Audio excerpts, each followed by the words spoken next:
अस्सलामुअलैकुम प्यारे दोस्तों, आज हम आपको सुनाने वाले हैं कैसे तरबूज बेचने वाला फिरौन मिस्र का जालिम बादशाह बन गया। दोस्तों, रियल किस्सा शुरू करते हैं। फिरौन उस समय कंगाल कर्ज में डूबा हुआ और पूरी तरह से दिवालिया था। कर्ज चुकाने के डर से वह घर के अंदर छिपा रहता था। इसी कारण एक एक करके उसके लेनदार फिरौन के घर आने लगे। फिरौन बहुत चालाक और धोखेबाज था। सिर्फ धोखेबाज ही नहीं बल्कि शातिर भी था। इसलिए वह घर के अंदर रहते हुए भी दरवाजा खुला रखता था ताकि लेनदार समझे कि घर में कोई नहीं है। दिन बदन इसी तरह लेनदार वहां आते, लेकिन फिरौन को ना पाकर वापस चले जाते। फिरौन अकेले अकेले सोचता कि आखिर कब तक मैं खुद को छपा कर रखूंगा, मुझे खुद को स्थापित करना ही होगा। उस समय मिस्र आर्थिक दृष्टि से दुनिया में सबसे ऊपर था। इसके बाद फिरौन लेनदार के डर से रात के अंधेरे में बालक से मिस्र की ओर छिपकर निकल पड़ा। पूरी रात कई मीलों का सफर तय करने के बाद आखिरकार वह मिस्र पहुंच गया। थोड़ी दूरी पर उसे अपने मित्र हामा से मुलाकात हुई। हामा को देखते ही उसने पूछा, प्रिय मित्र, तुम यहाँ कैसे, तुम्हारी क्या स्थिति है? तब फिरौन ने कहा, मित्र हामान, मैं बहुत बड़ी मुसीबत में हूं। लेनदार के डर से छिपकर भाग आया हूं। मैं पूरी तरह से कंगाल हो गया हूं। चारों तरफ कर्ज से जर्जर हो चुका हूं। अब मुझे किसी काम की सख्त जरूरत है। तब हामान ने कहा, फिरौन, मेरी भी यही स्थिति है, मुझे भी किसी काम की जरूरत है। इसके बाद फिरौन और हामा काम की तलाश में निकल पड़े। कुछ दूरी तय करने के बाद वे भूख और प्यास से बेहाल हो गए। दूर से उन्होंने देखा कि एक आदमी तरबूज खा रहा है और तरबूज काटने का काम कर रहा है। तब फिरौन और हामा धीरे धीरे उस आदमी के पास गए और बोले, चाचा जान, हम बहुत भूखे हैं, क्या आप हमें कुछ तरबूज खाने देंगे? यह सुनकर उस आदमी ने उन्हें तरबूज खाने दिया। उन्होंने पेट भरकर तरबूज खाया और तृप्ति पाई। इसके बाद उस तरबूज खेत के मालिक ने उनसे पूछा, मैंने तुम्हें पहले कभी नहीं देखा, तुम कौन हो और कहां से आए हो? तब फिरौन ने कहा, हम परदेसी हैं और बाल्क से आए हैं, हम काम की तलाश में हैं। तरबूज खेत का मालिक सोचने लगा कि उसे भी मजदूरों की जरूरत है, इसलिए उसने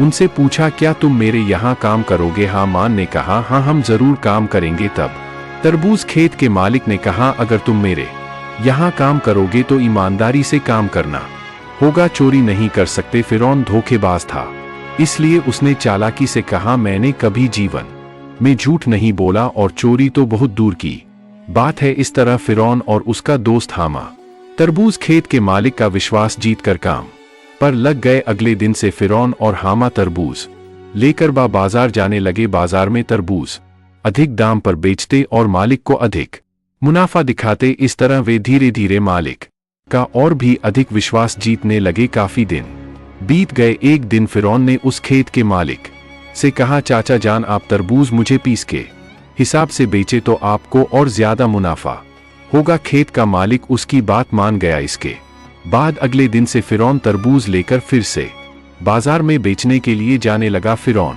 तरबूज पीस के हिसाब से खरीदता था और कभी कभी कुछ तरबूज चुरा भी लेता था। बाजार में जाकर वह तरबूज काटकर छोटे छोटे टुकड़ों में बेचता और ऊंचे दाम पर मुनाफा कमाता। इस तरह चालाकी से फिरौन ने काफी पैसा कमा लिया। एक रात फिरौन ने अपने दोस्त हामा से कहा, हामान, अगर हम इसी तरह सिर्फ तरबूज बेचते रहेंगे तो जिंदगी में कुछ नहीं कर पाएंगे, हमें कुछ और करना होगा। उसी समय एक अनोखी घटना घटी। मिस्र के बादशाह ने अपनी सेना के माध्यम से देश भर में एक घोषणा करवाई। सैनिक विभिन्न जगहों पर जाकर कहते, यह सूचना दी जाती है कि मिस्र के कब्रिस्तान में ने एक चौकीदार की आवश्यकता है। अगर कोई व्यक्ति यह नौकरी करना चाहता है तो वह तुरंत मिस्र के बादशाह के दरबार में संपर्क करें। यह कहकर सैनिक वहां से चले गए। इन सभी बातों को प्रत्यक्ष और परोक्ष रूप से सुनने के बाद फिरौन ने अपने दोस्त हामा से कहा, हामा, चलो हम राज दरबार चलते हैं। हामा ने कहा, मुझे नहीं लगता कि यह संभव होगा। तब फिरौन ने कहा, यह काम हाथ से जाने नहीं देना चाहिए, चलो हम एक बार कोशिश करते हैं। इसके बाद फिरौन और हामा देर किए बिना मिस्र के राज दरबार में हाजिर हो गए। मिस्र के बादशाह ने उनसे पूछा, तुम लोग कौन हो और क्या चाहते हो? तब फिरौन ने हाथ जोड़कर विनती करते हुए कहा, मैं एक मुसाफिर हूं, परदेश से आया हूं, मैं बहुत ही गरीब हूं। मैंने सुना है कि आप कब्रिस्तान के चौकीदार की नियुक्ति करेंगे, इसलिए अगर आप यह नौकरी मुझे दे दें तो मैं आपका सदा आभारी रहूंगा। मिस्र के बादशाह ने फिरौन को देखकर मन ही मन सोचा, इसकी सेहत अच्छी है और चेहरा भी ठीक है, यह शायद यह काम कर लेगा। यह सोचकर बादशाह ने फिरौन को कब्रिस्तान के चौकीदार की नौकरी पर रख लिया। अगले दिन से फिरौन मिस्र के कब्रिस्तान में चौकीदार के रूप में काम करने लगा। दिन रात वह कब्रिस्तान के सामने खड़ा रहता और पास ही एक छोटे से कमरे में वह और उसका दोस्त हामा साथ में रहने लगे।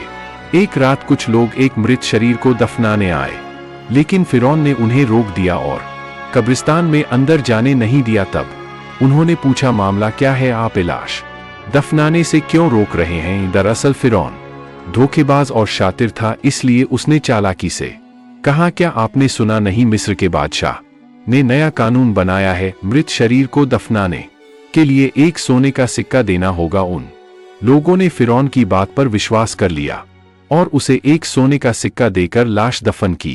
इस तरह यह बात फैल गई कि मृत शरीर को दफनाने के लिए एक सोने का सिक्का देना होगा। फिरौन इसी तरह धोखाधड़ी करके बहुत पैसा कमाने लगा। उसी समय मिस्र में एक अजीब घटना घटी। उस समय अल्लाह का कहर शुरू हुआ और चारों ओर हैजा और चेचक की बीमारी फैलने लगी। इन बीमारियों से बड़ी संख्या में लोग मरने लगे। इसके बाद कुछ लोग मृत शरीर को दफनाने के लिए कब्रिस्तान आए। तब फिरौन ने और भी चालाकी करते हुए कहा, मिस्र के बादशाह ने नया कानून बनाया है, अगर कोई व्यक्ति हैजा या चेचक से मरता है तो उसे इस कब्रिस्तान में दफनाने के लिए 2 सोने के सिक्के देने होंगे। फिरौन ने इस तरह से धोखाधड़ी करके सभी से सोने के सिक्के लिए और बहुत सारा पैसा कमाया। इसी तरह साल बीत गया। उसके बाद फिरौन ने अपने दोस्त हामा से कहा, हामा देखो, मैंने 2 बोरियां भरकर पैसे कमा लिए हैं, लेकिन अब हम यह पैसा मिस्र के बादशाह के पास ले जाएंगे। यह सुनकर हामान दंग रह गया। उसने कहा, फिरौन, क्या तुम्हारा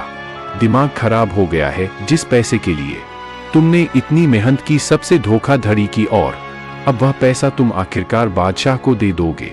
फिरौन ने कहा, हाँ, मन धैर्य रखो, मेरी चालाकी धीरे धीरे समझ में आएगी। इसके बाद अगले दिन फिरौन और हामा 2 बोरियां सोने के सिक्कों के साथ मिस्र के बादशाह के दरबार में हाजिर हुए। मिस्र के बादशाह ने उनसे पूछा, मामला क्या है, तुम बोरियां लेकर राज दरबार में क्यों आए हो? तब फिरौन ने कहा, जहां पना मैं 2 बोरियां सोने के सिक्के लेकर आया हूं। यह सुनकर बादशाह के मंत्री ने उन्हें डांटते हुए कहा, तुम्हारी हिम्मत कैसे हुई? मैं हैरान हूं कि तुम मिस्र के बादशाह के सामने खड़े होकर पैसे का घमंड दिखा रहे हो। तब मिस्र के बादशाह ने कहा, इतने सोने के सिक्के तुम्हें कहां से मिले और इन्हें लेकर तुम क्यों आए हो? फिरौन ने कहा, जहां पना जो लोग मृत शरीर को दफनाने आते थे, मैं उनसे एक सोने का सिक्का लेता था। इसके अलावा इसमें मेरी नौकरी की तनख्वाह भी शामिल है। मेरा असली उद्देश्य यह है कि पिछले 2 वर्षों में मिस्र के जिन गरीब लोगों ने टैक्स नहीं चुकाया, उनकी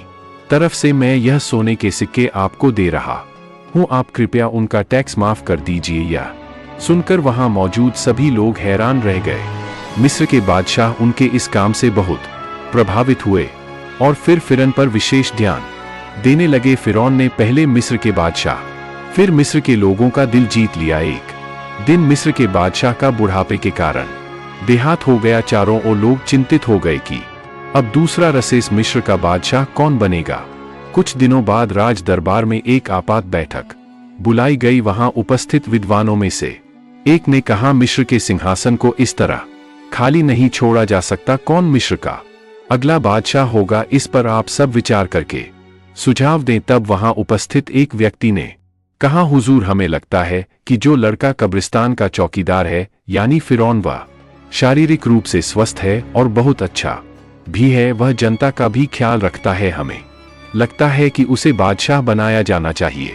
तब उस विद्वान ने कहा, ठीक है, तो ऐसा ही होगा। सभी की सहमति से फिरौन मिस्र का बादशाह बन गया। जो व्यक्ति कभी तरबूज बेचता था, जो कभी कब्रिस्तान का चौकीदार था, भाग्य के परिवर्तन से वह आज पूरे मिस्र का बादशाह बन गया। असल में फिर कितना घटिया इंसान था, यह किसी को पता नहीं था। इधर जब फिरौन मिस्र का बादशाह बन गया तो उसने फिर से अलग अलग चालाकियां और धोखाधड़ी का सहारा लिया। उसने अपने दोस्त हामान को मंत्री बना दिया। एक दिन फिरौन राज दरबार में बैठा हुआ था। अचानक उसने घोषणा की, पिछले 1 साल में पूरे मिस्र में किसी को भी कर टैक्स नहीं देना होगा। यह सारा कर मेरी ओर से माफ किया जाएगा। यह खबर सुनकर पूरे देश के गरीब लोग बहुत खुश हुए। इसके बाद जब राज दरबार में फिरौन और हामान के अलावा कोई नहीं था तो हामान ने कहा, दोस्त फिरौन, अगर तुम इसी तरह सारा कर माफ करते रहोगे तो बादशाही कैसे चलेगी। तब फिरौन ने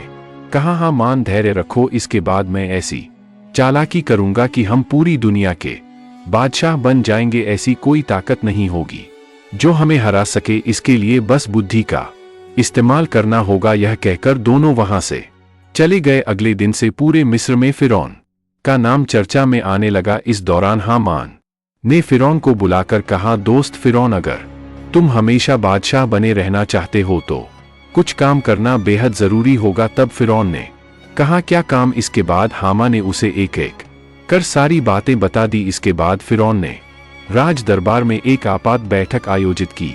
उसने कहा, आज से पूरे मिस्र में कोई भी शिक्षा प्रणाली नहीं होगी। सभी पाठशालाएं बंद कर दी जाएंगी। फिरौन ने शाही आदेश जारी किया कि मिस्र का कोई भी व्यक्ति शिक्षा प्राप्त नहीं करेगा और ना ही किसी को शिक्षा देगा। यदि कोई इस आदेश का उल्लंघन करेगा तो उसे मौत की सजा दी जाएगी। फिरौन ने यह भी आदेश दिया कि जो लोग छोटे छोटे पत्थरों की मूर्तियां बनाकर उनकी पूजा करते हैं, उन मूर्तियों को तोड़ दिया जाए और उनकी जगह फिरौन की मूर्ति की पूजा की जाए। थोड़े ही समय में फिरौन के इस फरमान से डरे हुए लोगों ने पढ़ाई लिखाई पूरी तरह बंद कर दी। पूरे मिस्र के लोग अल्लाह को भूलकर मूर्ख और अज्ञानी बन गए। लोग पूरी तरह से पशुओं जैसे हो गए। इसके बाद फिरौन अत्यधिक घमंडी हो गया। वह खुद को इतना महान समझने लगा कि अहंकार से भरकर उसने खुद को खुदा घोषित कर दिया। दिन बदन उसने जनता पर कर टैक्स का बोझ बढ़ा दिया। अन्याय और अत्याचार चरम पर पहुंच गए। फिरौन ने पूरे मिस्र पर एक छत्र शासन करना शुरू कर दिया। सूद, रिश्वत, व्यभिचार और अनैतिकता तेजी से बढ़ने लगे। फिरौन ने बनी इस्राएल के लोगों को अपमानित और प्रताड़ित करना शुरू कर दिया। हालांकि केवल आसिया को ही फिरौन के अपमान और उत्पीड़न से बचाया गया, क्योंकि आसिया उस युग की सबसे सुंदर, गुणी और धार्मिक महिला थी। कई वर्षों बाद फिरौन ने आसिया को अपनी पत्नी के रूप में स्वीकार कर लिया। एक रात फिरौन ने सुना कि आसिया अपने कक्ष में बैठकर अपने प्रभु से प्रार्थना कर रही है। वह कह रही थी, हे दयालु अल्लाह, तू हजरत मूसा अलैहिस्सलाम को सभी संकटों और परेशानियों से बचा, उन्हें विजय प्रदान कर और मेरे पति फिरौन की सारी झूठी बातों को उजागर कर उसे नष्ट कर दे। आसिया की यह गुप्त प्रार्थना सुनकर फिरौन धैर्य नहीं रख सका। वह क्रोधित होकर तुरंत आसिया के कक्ष में दाखिल हुआ और कहना शुरू कर दिया, हे आसिया, मैंने तुम्हें बार बार चेतावनी दी है कि उस नाम को अपनी जुबान पर ना लाओ, लेकिन तुम मेरी बातों पर ध्यान नहीं देती हो और मेरे आदेशों की कोई परवाह नहीं करती। अब तुम्हें मेरी सजा से कोई नहीं बचा सकेगा। सिर्फ तुम्हें ही नहीं बल्कि तुम्हारे अवज्ञाकारी बच्चों को भी अंधकारमय कारागार में बंद कर धीरे धीरे सजा देकर मार दूंगा। तब तुम समझोगे कि फिरौन के आदेश का उल्लंघन करने की कीमत क्या होती है। यह कहकर वह गुस्से में आसिया के कक्ष से बाहर चला गया। अगले दिन सुबह फिरौन ने अपने कुछ सैनिकों को बुलाया और कहा, तुम मेरी अवज्ञाकारी पत्नी और उसके बच्चों को पकड़कर अंधकारमय कारागार में कैद कर दो। सैनिक यह आदेश सुनकर हैरान रह गए, क्योंकि आसिया बीवी और उनके बच्चों के प्रति फिरौन का इतना कठोर आदेश उनकी कल्पना से परे था। इसलिए वे वहीं खड़े रहे और एक कदम भी आगे नहीं बढ़े। फिरौन ने उन्हें डांटते हुए कहा, मेरे आदेश का पालन करने में इतनी देरी क्यों हो रही है? यदि तुम्हें अपनी जान की परवाह है तो तुरंत मेरे आदेश का पालन करो, अन्यथा मैं तुम्हें फांसी के तख्ते पर लटकाकर मार डालूंगा। इस पर सैनिकों ने कोई और उपाय ना देखे, एक प्रकार की मजबूरी में आसिया बीवी के घर का रुख किया। उन्होंने आसिया बीवी और उनके बच्चों को पकड़कर कारागार की ओर ले जाने की तैयारी की। इसके बाद उन्हें अंधकारमय कारागार में डालकर बाहर से ताला लगा दिया। फिर सैनिक फिरौन के पास लौटकर हजरत आसिया अलैहिस्सलाम और उनके बच्चों को कैद करने की खबर देने गए। फिरौन ने तब अपने सैनिकों को आदेश दिया, जब तक वे मूसा के खुदा को नहीं छोड़ते तब तक उन्हें कैद में रखो और हर प्रकार के खाने पीने की चीजें बंद कर दो। फिरौन का आदेश मिलते ही सैनिकों ने कहा, जहां पनाह आपका हुक्म सर माथे पर। यह कहकर वे फिरौन के सामने से विदा हो गए और उसके आदेश को पूरा करने में जुट गए। सैनिकों ने जेल में हर प्रकार के खाने पने की चीजों की आपूर्ति बंद कर दी, जिससे भूख और प्यास की तकलीफ से हजरत आसिया अलैहि सलाम और उनके बच्चों की जान पर बन आई, यहाँ तक कि उनकी गोद में बैठा एक दूध पीता बच्चा भूख और प्यास से व्याकुल होकर मौत की गोद में समा गया। इस तरह कड़ी सजा और भूख की पीड़ा के साथ हजरत आसिया अलैहि सलाम और उनके बच्चों ने 2 हफ्ते गुजार दिए। इसके बाद जब फिरौन ने देखा कि हजरत आसिया अलैहि सलाम का हौसला अब भी नहीं टूटा, तो फिरौन का गुस्सा और बढ़ गया। उसने यह सोचकर कि किसी भी तरह आसिया और उनके बच्चों को झुकने पर मजबूर करना है, अपने सैनिकों को आदेश दिया, तुम हर दिन आसिया और उनके बच्चों को कठोर रूप से कोड़े लगाओ और रात में उन्हें सोने ना दो। इसके लिए उन्हें छत से लटका 2 हुक्म मिलते ही सैनिक जेल की तरफ रवाना हो गए और हजरत आसिया अलैहि सलाम और उनके बच्चों को सख्ती से कोड़े मारना शुरू कर दिया। सजा और मार के वार से हजरत आसिया अलैहि सलाम और उनके बच्चे कमजोर होकर चीख पुकार करने लगे, लेकिन इससे सैनिकों के दिल में जरा भी रहम नहीं आया, बल्कि उन्होंने सजा का स्तर और बढ़ा दिया। फिर जब उन्होंने देखा कि हजरत आसिया अलैहि सलाम अपने फैसले से पीछे नहीं हट रही, तो उन्होंने फिरौन के आदेश पर हजरत आसिया अलैहि सलाम को जमीन पर लिटाकर उनके सीने पर एक बड़ा पत्थर रख दिया। इसकी वजह से हजरत आसिया अलैहि सलाम का सांस लेना लगभग रुक गया। फिर भी हजरत आसिया अलैहि सलाम जरा भी विचलित नहीं हुई। कुछ दिनों बाद फिरौन ने अपने वजीर आम हमान को दरबार में बुलवाया। राजा का बुलावा सुनकर हमान धीरे धीरे दरबार में हाजिर हुए। जैसे ही हमान आए, फिरौन ने उनसे पूछा, आसिया और उनके बच्चों का क्या हाल है? उनके बारे में मुझे कोई खबर दो, क्या उन्होंने अपना फैसला बदल लिया है? तब हमान ने कहा, जहां पनाह वे अपने फैसले पर डटे हुए हैं, एक बाल बराबर भी अपने फैसले से पीछे नहीं हटे हैं। फिरौन ने हमान की तरफ देखते हुए कहा, हे हमान, तुम मेरी बात ध्यानपूर्वक सुनो। तुम हर दिन कम से कम एक बार आसिया के पास जाओ और उन्हें अपना विचार बदलने के लिए मनाने की कोशिश करो, क्योंकि चाहे उन्होंने कितना भी अन्याय किया हो, वे मेरी पत्नी और बच्चे हैं। इसके बाद हमान फिरौन के आदेश अनुसार हर दिन जेल में जाने लगे। वे बीवी आसिया को जेल से बाहर लाकर अलग अलग तरीके से उन्हें समझाने और अपनी बात मनवाने की कोशिश करते रहे, लेकिन कुछ भी असर नहीं हुआ। हजरत आसिया अलैहि सलाम ने अपने विचार में जरा भी बदलाव नहीं किया और अपने निर्णय पर अडिग रही। आखिरकार फिरौन ने हमान को साथ लेकर आखिरी बार समझाने का इरादा किया। उन्होंने हजरत आसिया अलैहि सलाम को जेल से बाहर लाया। इसके बाद फिरौन ने हजरत आसिया अलैहि